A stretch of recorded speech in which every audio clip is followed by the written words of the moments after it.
फिर चाहे वो टेररिज्म से लड़ना हो या भयंकर डिजास्टर्स में लोगों की मदद करना, ये सारे काम आईपीएस बड़े ही शिद्दत से करते हैं। हेलो हाय अस्सलाम वालेकुम, नमस्ते एंड सत श्री अकाल। उम्मीद करते हैं आप लोग मजे में होंगे और अपनी अपनी लाइफ को खूब एंजॉय कर रहे होंगे। तो गाइस, आज की जो रिएक्शन वीडियो है बहुत ही ज्यादा इंटरेस्टिंग और इंफॉर्मेटिव होने वाली है, क्योंकि हम इंडिया के दो जो मेजर एग्जाम्स हैं आईएएस वर्सेस आईपीएस, इसका फुल कंपैरिजन देखने वाले हैं। क्योंकि इंडिया में जो भी ऑफिसर्स बनते हैं वो वाया आईएएस बनते हैं या आईपीएस बनते हैं। अब देखते हैं इन दोनों में डिफरेंस क्या है और आईएएस की क्या रिस्पॉन्सिबिलिटीज हैं और आईपीएस की क्या रिस्पॉन्सिबिलिटीज हैं और इन दोनों में ज्यादा पावरफुल कौन है। पाकिस्तान में तो जो ऑफिसर लेवल पे बनते हैं वो ग्रेजुएशन के बाद सीएसएस करते हैं और सीएसएस के थ्रू अपना ऑफिसर्स लेवल पे उनकी जॉब की सिलेक्शन होती है। तो आइए देखते हैं कि IAS versus IPS full comparison unbiased in Hindi. आप एक्साइटेड हैं जैसे ये वीडियो देखने के लिए? जी बिल्कुल। तो आइए पहले अपना वीडियो देख लेते हैं, इसके बाद इस पे डिस्कस करते हैं। So guys stay with us. दोस्तों, डेवलपमेंट और सिक्योरिटी ये दोनों ही देश की उन्नति के लिए बेहद ही जरूरी है। आईएएस और आईपीएस ये दोनों ही इंडियन डेवलपमेंट के दो सबसे मजबूत पिलर्स हैं। ये दोनों ही पावर्स में एक दूसरे से कंपटीशन नहीं करते, बल्कि एक दूसरे के काम की सराहना करते हैं और एक दूसरे को अप्रिशिएट करते हैं। पर इन दोनों डिपार्टमेंट्स में फर्क क्या है? एक आईएएस ऑफिसर और एक आईपीएस ऑफिसर की पोस्ट में क्या पावर्स और रिस्पॉन्सिबिलिटीज होती है, इनकी सैलरी से लेकर पावर्स और हेड से लेकर ट्रेनिंग तक। आज के इस वीडियो में हम इन सारे पॉइंट्स को करेंगे कंपेयर। इन दो डिपार्टमेंट्स यानी आईएएस और आईपीएस के बीच एक कंपैरिजन करेंगे ताकि आपको इनके बीच का फर्क पता चले। मैं हूँ आपकी होस्ट और दोस्त नताशा और आप देख रहे हैं India top facts. Number 1, powers and duties. IAS का काम policy formation, policy implementation, public administration, bureaucratic governance और सेंट्रल स्टेट के लिए सेक्रेटेरियल असिस्टेंस, यही ड्यूटीज होती है आईएएस की। पॉलिसीज बनाना, उनको लागू करवाना, ये सभी कामों पर आईएएस की नजर होती है। वहीं आईपीएस की ड्यूटीज में law enforcement, security intelligence internal and external, counter terrorism, public order, VIP protection, disaster relief और क्राइम इन्वेस्टिगेशंस होता है। यानी हर तरह के फिजिकल वर्क्स का जिम्मा आईपीएस के हाथों में है। फिर चाहे वो टेररिज्म से लड़ना हो या भयंकर डिजास्टर्स में लोगों की मदद करना, ये सारे काम आईपीएस बड़े ही शिद्दत से करते हैं। Number 2, formerly known as. IAS को भारत में ब्रिटिश राज के दौरान इंडियन सिविल सर्विसेज यानी आईसीएस के नाम से जाना जाता था। वहीं आईपीएस को इंडिपेंडेंस से पहले यानी 1948 से पहले तक यूनाइटेड किंगडम के राज में इंडियन इंपीरियल पुलिस यानी आईएमपी के नाम से जाना जाता था।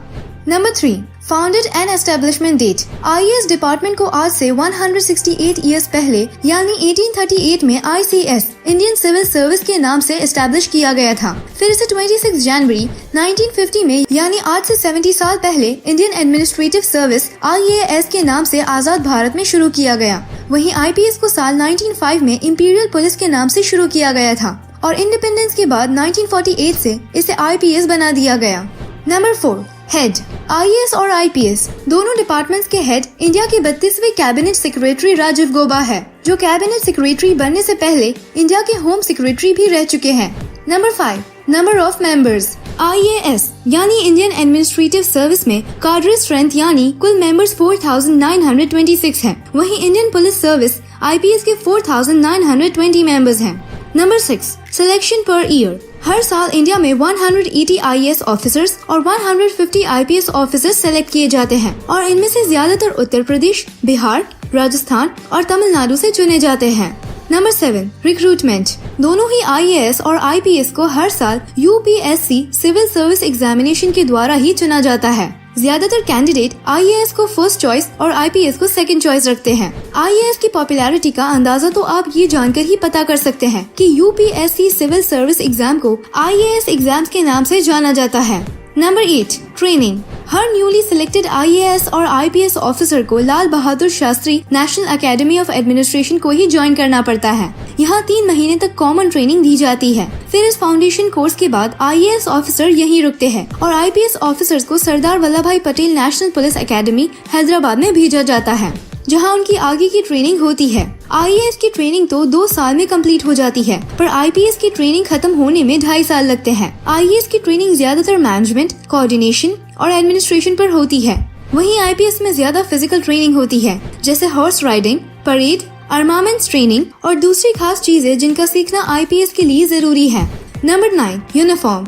दोनों ही डिपार्टमेंट्स में फर्क है। IAS ऑफिसर्स के लिए कोई खास यूनिफॉर्म नहीं होता, उन्हें फॉर्मल क्लोथ्स ही पहनने होते हैं, पर IPS को बताया गया यूनिफॉर्म पहनना होता है। ये यूनिफॉर्म प्रमोशंस और रैंक के साथ बदलते रहते हैं। IPS ऑफिसर्स अपने शोल्डर पर अशोक सिंबल लगाते हैं। पब्लिक या प्राइवेट प्लेसेस में IPS को आराम से पहचान लिया जाता है, पर IAS की पहचान करना मुश्किल होता है क्योंकि ये वर्दी नहीं पहनते।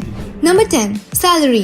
7th पे कमीशन के बाद IPS और IAS के सैलरी में बहुत बदलाव आए हैं और अब IPS ऑफिसर की सैलरी 56,100 प्रति महीने से 2,25,000 रुपए प्रति महीने भी होता है, पर वो तजुर्बे पर निर्भर करती है। वहीं IAS की सैलरी का रेंज 56,100 रुपीज प्रति महीने से लेकर 2,50,000 प्रति महीने तक है। यहाँ भी तजुर्बे की बात है। IAS की सैलरी IPS के मुकाबले ज्यादा है। Number 11, top post. एक IAS ऑफिसर इंडियन गवर्नमेंट का कैबिनेट सेक्रेटरी भी बन सकता है, जो इंडिया की एक हाई पोजीशन जॉब है। वहीं IPS ऑफिसर्स स्टेट पुलिस के डायरेक्टर जनरल बन सकते हैं। एक IPS ऑफिसर यूनियन गवर्नमेंट में CBI, IB और RO के डायरेक्टर बन सकते हैं। IPS ऑफिसर को नेशनल सिक्योरिटी एडवाइजर भी बनाया जा सकता है। तो दोस्तों, आपको कौन सी सर्विस सबसे ज्यादा पसंद आई, IPS या फिर IAS? अपना जवाब कमेंट कर जरूर बताएं। वीडियो पसंद आया तो लाइक और सब्सक्राइब करें। जी, तो ये फुल कंपैरिजन था IAS वर्सेस IPS। बहुत इंफॉर्मेटिव वीडियो थी और बहुत सुन के अच्छा भी लगा है। IPS की जो सर्विसेज होती हैं वो होती हैं ज्यादातर फिजिकल सर्विसेज देते हैं, मतलब यहाँ पे नेशनल डिजास्टर आ जाता है वहाँ पे लोगों की हेल्प करते हैं। इसके अलावा क्राइम इन्वेस्टिगेशन करने हो या मतलब जो भी फिजिकल एक्टिविटीज होती हैं उसमें IPS इन्वॉल्व होते हैं, और जबकि IAS की ज्यादातर रिस्पॉन्सिबिलिटीज लॉ मेकिंग में होती हैं। जो भी कानून बनते हैं वो IAS बनाते हैं। और ये बड़ी मजेदार सी अपना कंपैरिजन वीडियो थी, क्योंकि हम मूवीज में देखते रहते हैं, उसमें वो कहते हैं मैंने IAS ऑफिसर बनना है या IPS ऑफिसर बनना है। वो मूवी में, मिर्जापुर मूवी में, वो लड़के को फेंटा लगा के कहते हैं IAS बनो, देश को आगे बढ़ाओ। उसमें वो कहता है पढ़ाई पे ध्यान दो, IAS बनो। तो उसमें हमने सुना था कि IAS और IPS ये जो हैं इंडिया की अपना ऑफिसर्स लेवल की बड़ी पोस्ट है। और आप लोग हमें कमेंट्स में बताइएगा कितने जो लोग हमें देख रहे हैं उनमें से IAS और IPS एग्जाम्स की कोई तैयारी कर रहे हैं, आया कोई कर रहा है तो हमें जरूर बताइएगा। और ये भी बताइएगा कि हमारे देखने वालों में से किसी ने ये एग्जाम पास भी किया है, क्योंकि बहुत मुश्किल एग्जाम है। इसको अपना पास करना हर किसी के बस की बात नहीं होती, और हर इंडियन स्टूडेंट का, चाहे वो मेल हो या फीमेल, उसका एक ख्वाब होता है, एक सपना होता है कि हम IAS या IPS ऑफिसर जरूर बने। तो बहुत ही अच्छी इंफॉर्मेटिव वीडियो थी। होप सो आप लोगों को भी पसंद आई होगी। अगर अच्छी लगी है तो इस वीडियो को लाइक कर दें और चैनल को सब्सक्राइब कर दें। हम मिलेंगे आप लोगों से एक नई मजेदार सिलेक्शन वीडियो के साथ। तब तक के लिए अल्लाह हाफिज।